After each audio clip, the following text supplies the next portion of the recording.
দেশ বিদেশের ব্যবসা বাণিজ্য আর অর্থনীতির সব খবর নিয়ে আমন্ত্রণ ওয়ালটন স্মার্ট ফ্রিজ বিজনেস রিপোর্টে।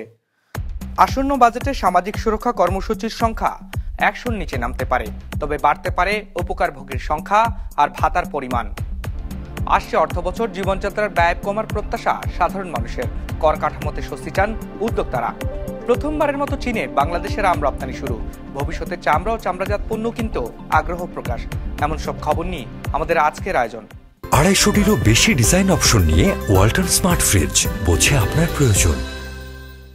আসন্ন বাজেটে সামাজিক সুরক্ষা কর্মসূচির সংখ্যা নামিয়ে আনা হতে পারে 100-এর নিচে। এর মধ্যে অতি দরিদ্রদের জন্য নেওয়া হতে পারে 38টির মতো কর্মসূচি। বাড়ানো হতে পারে উপকারভোগীর সংখ্যা আর ভাতার পরিমাণও। জানা গেছে, সামাজিক নিরাপত্তা খাতে স্বচ্ছতা নিশ্চিত করতে সরকার এমন পদক্ষেপ নিতে যাচ্ছে। বিশ্লেষকরা বলছেন, সংখ্যা কমানোর পাশাপাশি বাস্তবায়নও মনোযোগী হতে হবে। বয়স্ক, বিধবা কিংবা অতি দরিদ্র সহ সমাজের মূল স্রোত থেকে পিছিয়ে পড়া মানুষদের সহায়তা দিয়ে থাকে সরকার। দেশে বর্তমানে এমন সামাজিক সুরক্ষা কর্মসূচি আছে 140টি। তবে 2025-26 অর্থ বছরে দরিদ্র মানুষের সুরক্ষার সঙ্গে সামঞ্জস্যপূর্ণ নয় এমন বেশ কিছু কর্মসূচি বাদ দেয়া হতে পারে। এই সংখ্যা নেমে আসতে পারে 100-এর নিচে, যেখানে অতি দরিদ্রদের সহায়তার কর্মসূচি থাকবে 38টি।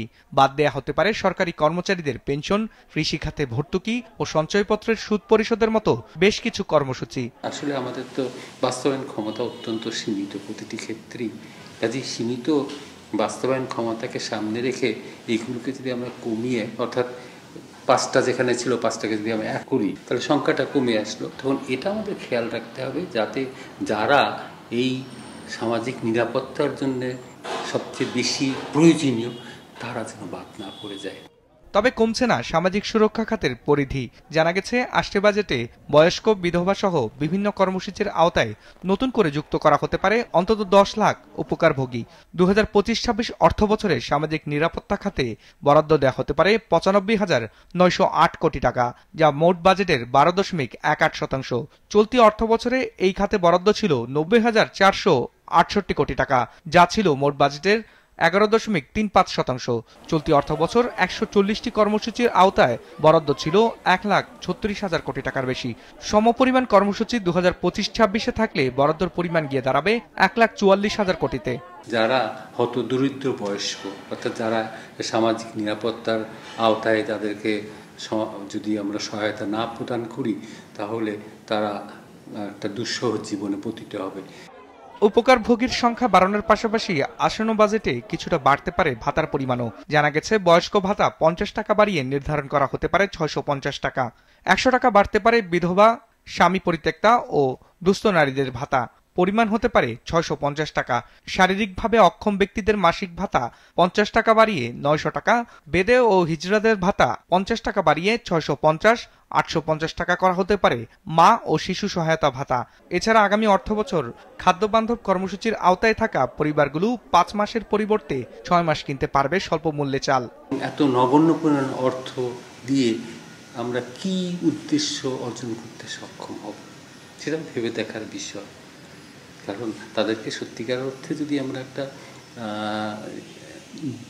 বেঞ্চমার্কে, অর্থাৎ তাদের ন্যূনতম যদি চাহিদা মিটাতে হই, তাহলে তো এর পরিমাণটা আরো অনেক বেশি বৃদ্ধি করা উচিত। সামাজিক নিরাপত্তা কর্মসূচি বৃদ্ধিটি দারিদ্র নিরসনের কোনো সমাধান নয়। এটি হলো এক ধরনের আপাত ব্যবস্থা, যাতে স্বল্পকালীন বা একটা নির্দিষ্ট সময়কালীন, যেহেতু তার দারিদ্র্যের মধ্যে হঠাৎ করে তিনি পড়ে গিয়েছেন, তো তাকে কোনোভাবে তিনি যাতে বেঁচে থাকতে পারেন তার একটি ব্যবস্থা। বেকারদের জন্য যে ইন্স্যুরেন্স, এই ধরনের ব্যবস্থাতে, বেকার বিমা, এই ধরনের বিমা ব্যবস্থায় আমাদের যাবার প্রয়োজন হবে। বিশ্লেষকরা বলছেন, উপকারভোগীর সংখ্যা বাড়ানোর পরও আরো অনেক সুরক্ষা পাবার যোগ্য লোকই কর্মসূচির বাইরে থেকে যাবে। সমাজ সমতা বিধানের জন্য যাদের সবাইকে ধীরে ধীরে সামাজিক সুরক্ষা কর্মসূচির আওতায় আনার তাগিদ দিয়েছেন তারা। বিজনেস রিপোর্ট, মাছরাঙা টেলিভিশন। আসছে অর্থ বছরে কমে আসুক নিত্যপণ্যের দর, কমুক জীবনযাত্রার ব্যয়, এমনটাই প্রত্যাশা সাধারণ মানুষের। ব্যবসা বাড়ার আশা উদ্যোক্তাদের, সেই সাথে চাওয়া কমে আসুক ব্যবসার খরচ, স্বস্তি আসুক ভ্যাট ট্যাক্সে। বাজেট নিয়ে বিভিন্ন শ্রেণী পেশার মানুষের সাথে কথা বলেছেন রজিবুল মিজান, ছবি তুলেছেন মোহাম্মদ আলী। আব্দুস সালাম পেশায় কর্মকার, তৈরি করেন ছুরি চাকুর মতো যন্ত্রপাতি। 32 বছর ধরে এই কাজ করছেন তিনি। এখান থেকে যা আয় হয় তাই দিয়ে চলে সংসার। তার এই জীবন সংগ্রামে অর্থনীতির হিসেব নিকাশ আর বাজেটে খুব একটা জায়গা নেই। তবুও প্রত্যাশা যেন পেট পুড়ে খেতে পান 3 বেলা। এখানে সব জিনিসের তো দাম বেশি, এখানে যে আমার কথা আমি যা কামাই করি তাতে আমার চলে না, সংসারে খুব কষ্ট হয়। এই হিসেবে ক্ষেত্রে মনে করেন যে দেখা যায় যে জিনিসপাতির দামটা একটু কমালি পারে, তাতে আমার মনে হয় জনগণ একটু ভালোভাবে চলতে পারে। মোহাম্মদ আবু বকরও চাপে আছেন জীবনযাত্রার ব্যয় নিয়ে। বেসরকারি চাকরি থেকে যতটুকু আয় তাতে সংসারটা চলে ঠিকঠাক, কিন্তু ঘুরতে যাওয়া কিংবা শখ মেটানো দায় হয়ে যায় তার, হয় না পরিকল্পনা মতো সঞ্চয়ও। তাই তো আসছে অর্থ বছরে সেই অতৃপ্তি ঘোচাতে চান তিনি। বাজেটের পরেই কিন্তু আমরা একটা দুশ্চিন্তায় ভুগি যে কখন যে কি বেড়ে যায়। তো সেক্ষেত্রে সরকারের কাছে আমাদের আমার এটি অনুরোধ থাকবে যে দ্রব্যমূল্য প্লাস দেশের সার্বিক অবস্থা বিবেচনা করে সেইভাবেই বাজেট পাস করা উচিত। বাজেটকে ঘিরে প্রত্যাশার কথা বলছিলেন ইলেকট্রিক পণ্যের ব্যবসায়ী আবু সুফিয়ান। মিরপুর 12 নম্বরে মুসলিম বাজারে তিনি ফ্যান লাইট সহ যেসব পণ্য বিক্রি করেন সেসব পণ্যের দর বেড়েছে 8 থেকে 10 ভাগের মতো গেল 1 বছরে। এর প্রভাবে ক্রেতা কমেছে, তার কমেছে বিক্রি। তাই তো আসছে বাজেটে ইলেকট্রিক পণ্যের দাম কমার প্রত্যাশা তার। প্রত্যেক বছর যখন বাজেটে পণ্যের দাম বৃদ্ধি পায় তখন সেক্ষেত্রে আমাদের সবারই অসুবিধা। যেমন যারা ক্রেতা এরা সব কিছুটা হিসাবের মধ্যে থাকে, জিনিসপত্রের দাম যখন বৃদ্ধি হয় তখন এরা চাইলেও অ্যাভেলেবেল কিনতে পারে না, সেই তুলনায় বেচা বিক্রি অনেক কম হয়, আমাদের ব্যবসার উপরে ভালো একটা প্রভাব পড়ে।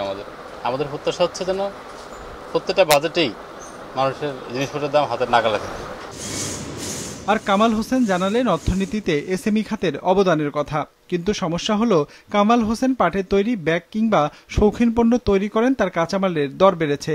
ব্যবসা পরিচালনায় ব্যাংক থেকে ঋণ নেওয়া হলেও দিতে হচ্ছে বাড়তি সুদ। তাই তো নতুন অর্থ বছরে ভ্যাট ট্যাক্স কিংবা ব্যাংক ঋণের সুদ হার কমিয়ে আনার দাবি এই উদ্যোক্তার।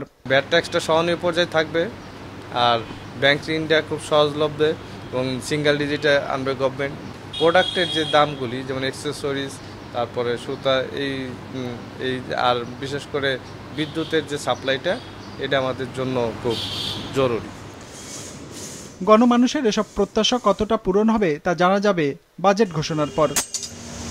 রঞ্জিবুল মিজান, বিজনেস রিপোর্ট, মাছরাঙা টেলিভিশন। প্রথমবারের মতো চীনে আম রপ্তানি শুরু করল বাংলাদেশ। এই মৌসুমে 100 টন আম নিচ্ছে চীন। কৃষি পণ্য রপ্তানির মাধ্যমে দেশটির সঙ্গে বাণিজ্য ঘাটতি কমানোর সুযোগ তৈরি হয়েছে বলছেন সংশ্লিষ্টরা। পণ্য রপ্তানিতে দেশটিতে কোনো শুল্ক দিতে হবে না। বাংলাদেশে বিনিয়োগের বিষয়ে আগামী সপ্তাহে ঢাকায় আসছেন চীনের প্রতিনিধি দল। মাশরুক রাহাতের রিপোর্টে বিস্তারিত। চীনের সঙ্গে বাংলাদেশের দ্বিপাক্ষিক বাণিজ্যের পরিমাণ প্রায় $10 বিলিয়ন। দুই দেশের মধ্যে বাণিজ্যের ঘাটতিও অনেক বেশি। বাংলাদেশ চীন থেকে $9 বিলিয়ন পণ্য আমদানি করে, বিপরীতে রপ্তানি করে মাত্র $1 বিলিয়ন মতো পণ্য।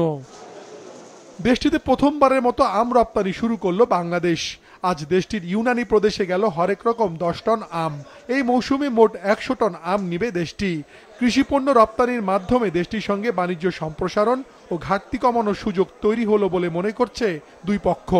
The entry of Bangladesh mango into the Chinese market will not only help expand the bilateral trade volume and improve trade imbalance, more importantly, it reflects the mutually beneficial and win-win essence of our economic cooperation.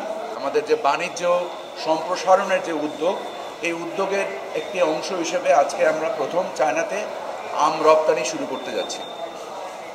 চায়নার সাথে আমাদের ব্যাপক বাণিজ্য ঘাটতি রয়েছে এবং এই বাণিজ্য ঘাটতি প্রশমনের উদ্দেশ্যে চায়না সরকার আমাদেরকে শতকরা 100% পণ্যে শুল্কমুক্ত প্রবেশাধিকার দিয়েছে। অতএব এই আমগুলো আজকে চায়নার বাজারে সম্পূর্ণ শুল্কমুক্তভাবে প্রবেশ করবে। চীন বাংলাদেশ থেকে কাঁচা কিংবা প্রক্রিয়াজাত চামড়া নিতেও আগ্রহ প্রকাশ করেছে। বিনিয়োগ নিয়ে আলোচনা করতে শনিবার ঢাকায় আসছে চীনের একটি প্রতিনিধি দল। সফরে দুদেশের মধ্যে অর্থনৈতিক সহযোগিতার বিষয়ে কয়েকটি চুক্তি সই হতে পারে জানিয়েছেন বাণিজ্য উপদেষ্টা। বিনিয়োগ সম্ভাবনা যে বাণিজ্যিক প্রতিনিধি দল আসছেন তারা বিশ্লেষণ করবেন, জানবেন এবং বিডার সাথে মিটিং করে সিদ্ধান্ত নেবেন। এবং যেহেতু বাণিজ্য মন্ত্রী আসছেন, সো আমার সাথে ওনার একটা মিটিং হবে, আমরা কিছু এমওইউ সাইন করব এবং এখানে ব্যবসা টু ব্যবসা, বাংলাদেশি ব্যবসা থেকে চাইনিজ ব্যবসা, এদের সাথে একটা যোগাযোগ তৈরি হবে। চীনে আম রপ্তানি উপলক্ষে হযরত শাহজালাল আন্তর্জাতিক বিমানবন্দরে আয়োজিত এই অনুষ্ঠানে এসব তথ্য জানান সংশ্লিষ্টরা। মাশরুক রাহাত, বিজনেস রিপোর্ট, মাছরাঙ্গা টেলিভিশন। 250টিরও বেশি ডিজাইন অপশন নিয়ে ওয়ালটন স্মার্ট ফ্রিজ, বোঝে আপনার প্রয়োজন। চট্টগ্রামে কোরবানিতে জনপ্রিয় হয়ে উঠেছে আরব বা মরু অঞ্চলের জনপ্রিয় প্রাণী দুম্বা। 150 কেজির বেশি ওজনের এক একটি দুম্বা বিক্রি হচ্ছে 1.5 লক্ষ টাকার বেশি দামে। নাজমুল সাদিকের রিপোর্ট, ক্যামেরায় ছিলেন রবিউল টিপু। দুম্বা কোরবানির পশু হিসেবে আরব দেশ বা মধ্যপ্রাচ্যে বেশ জনপ্রিয়। গরু, ছাগল, ভেড়ার পাশাপাশি কোরবানির পশু হিসেবে দুম্বা কিনতে আগ্রহ দেখাচ্ছেন চট্টগ্রামের ক্রেতারা। সেটি মাথায় রেখে সেখানে গড়ে উঠেছে দুম্বার খামার। সবসময় তো অ্যাজ ইউজুয়াল গরু, ছাগল এটা দিয়েই তো করা হয়, তো দুম্বা এটা ডিফারেন্ট জিনিস, এটা খুব ভালো লাগলো। জন্ম থেকে ইরানে ছিলাম, তো আমরা দুম্বা খেয়ে বেসিক্যালি বড় হয়েছি, and I know the test. এত মজা, অনেকে হয়তো গন্ধ লাগতে পারে, বাট আসলে কোনো গন্ধ না। It's very tasty, very healthy, খুব নিট অ্যান্ড ক্লিন। আমার খুবই পছন্দ হয়েছে। উদ্যোক্তা জানান 10টি দুম্বা নিয়ে কয়েক বছর আগে দুম্বা খামারের যাত্রা শুরু। তা থেকেই হয়েছে 150-র বেশি। আরবের আওয়াজি দুম্বার পাশাপাশি হার্লিকুইন, পার্সিয়ান ও টার্কি, এই 3 জাতের দুম্বা আছে ওই খামারে। ইসমাইল আলাইহিস ইসলামের পরিবর্তে যেই জাতের দুম্বা দিয়ে অ্যাকচুয়ালি কোরবানির শুরু হয়েছে, ওইটা হচ্ছে আওয়াজি জাতের দুম্বা। ঠিক আমার পেছনেই যেটা আছে, এটাই হচ্ছে দুম্বার মধ্যে সবচেয়ে হেভিওয়েট দুম্বা। এটা একদম ইউজুয়ালি যদি আমরা নর্মাল ফিডিংও করি, এটা 100 থেকে 150 কেজি ওজন হয়ে যায় 1 থেকে 1.5 বছরের মধ্যেই। আমার এখানে দুম্বার বাচ্চা শুরু হয় 1,20,000 থেকে, আর অ্যাডাল্ট কোরবানির জন্য যেগুলা ওজন হয় 150 কেজি, 120 কেজি, ওগুলো আমি সেল করি 1.5 লক্ষ থেকে 1,75,000 পর্যন্ত। প্রাকৃতিক খাবার খাওয়ানো ও পরিচ্ছন্নভাবে দুম্বা পালনের কথা জানায় খামারের কর্মীরা। এরই মধ্যে বেশিরভাগ দুম্বা বিক্রি হয়ে গেছে। সবুজ ঘাস খাবায়, সাইলেজ খাবায়, তারপর এটার ভিতরে কোনো ফরমালিন নেই। প্রাণী সম্পদ কর্মকর্তারা জানান চট্টগ্রামে এটিই প্রথম দুম্বার খামার। দুম্বা সরবরাহ করে সে আমাদের ভোক্তাদেরকে ব্যতিক্রমধর্মী একটা পশু উপহার দিচ্ছে, এটাতে আমরা তাকে সাধুবাদ জানাই এবং আমরা চাচ্ছি যে আরও উদ্যোক্তা আসুক। চট্টগ্রামের ফৌজদারহাটের সলিমপুর এলাকায় ইউনিক গোট ফার্মে মিলবে ভিন্ন ভিন্ন জাতের এসব দুম্বা।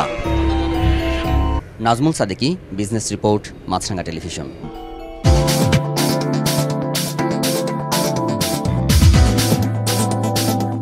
দরপতনে শেষ হয়েছে ঢাকার শেয়ার বাজারের লেনদেন। সার্বিক সূচক ডিএসএক্স 62 পয়েন্ট কমে দাঁড়িয়েছে 4,615-তে। হাত বদল হয়েছে 264 কোটি টাকার শেয়ারের মালিকানা। লেনদেনে অংশ নেওয়া প্রতিষ্ঠানগুলোর মধ্যে দর বেড়েছে 63টির, কমেছে 295টির, আর অপরিবর্তিত রয়েছে 40টির দর।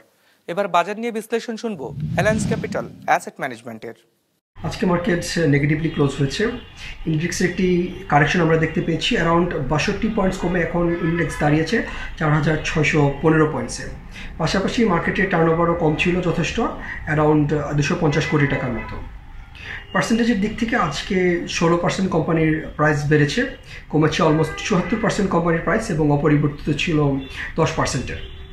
সেক্টরের দিক থেকে আজকে ব্যাংকিং সেক্টরে সবচেয়ে বেশি লেনদেন হচ্ছে, followed by food and allied sector এবং ফার্মাসিউটিক্যাল সেক্টর।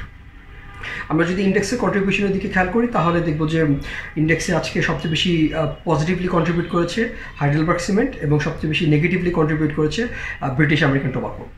অস্ত্র ক্রয় ও গবেষণা খাতে বড় অঙ্কের ব্যয় বৃদ্ধি করেছে এশিয়ার দেশগুলো। বিশেষ করে দক্ষিণ পূর্ব এশিয়ার 6টি দেশ গত 2 বছরে প্রতিরক্ষা খাতে ব্যয় বাড়িয়েছে $270 কোটি। মূলত ভবিষ্যৎ নিরাপত্তার উদ্বেগ থেকে ভিনদেশ থেকে অস্ত্র কেনার পাশাপাশি নিজস্ব সক্ষমতা বৃদ্ধির দিকেও মনোযোগ দিচ্ছে দেশগুলো। লন্ডন ভিত্তিক গবেষণা সংস্থা ইন্টারন্যাশনাল ইনস্টিটিউট ফর স্ট্র্যাটেজিক স্টাডিজের এক প্রতিবেদনে এই তথ্য উঠে এসেছে। বিশ্বব্যাপী যুদ্ধ, সংঘাত ও ভূরাজনৈতিক উত্তেজনা বাড়ায় প্রতিরক্ষা খাতে ব্যয় বাড়ছে। দক্ষিণ চীন সাগর ও তাইওয়ান প্রণালীর চলমান উত্তেজনার কারণে এশীয় দেশগুলো সামরিক সক্ষমতা উন্নয়নে জোরে সোরে কাজ করছে।